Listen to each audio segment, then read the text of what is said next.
The Great Escape of Mr. Whiskers. I always thought my cat, Mr. Whiskers, was just an ordinary, lazy house cat. He spent his days lounging on the couch, occasionally swatting at a toy mouse, and demanding food like he was royalty. But last Tuesday, I discovered that Mr. Whiskers had a secret life, one that involved espionage, daring escapes, and a conspiracy involving the neighbor's garden gnomes.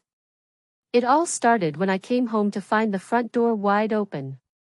I panicked, thinking Mr. Whiskers had finally made his grand escape. But as I rushed outside, I saw him sitting calmly on the porch, staring at me with those judgmental green eyes. "Mr. Whiskers, what are you doing out here?" I asked, as if he might actually reply.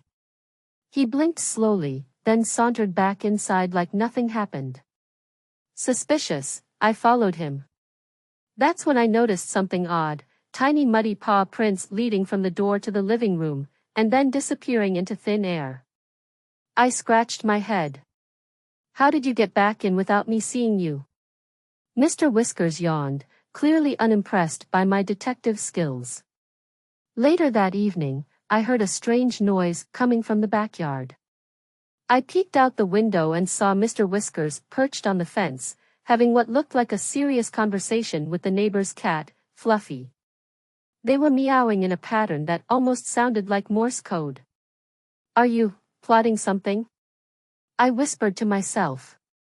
The next morning, I woke up to find all the garden gnomes in the neighbor's yard had been mysteriously rearranged into a perfect circle.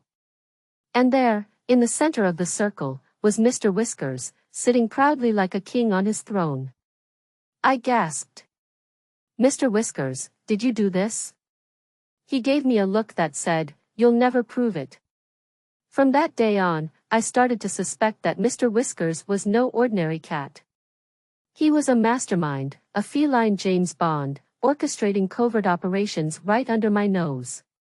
And honestly, I'm not sure if I should be impressed or terrified. But one thing's for certain, I'll never look at a garden gnome the same way again. Hope this gave you a chuckle. Let me know if you'd like another one.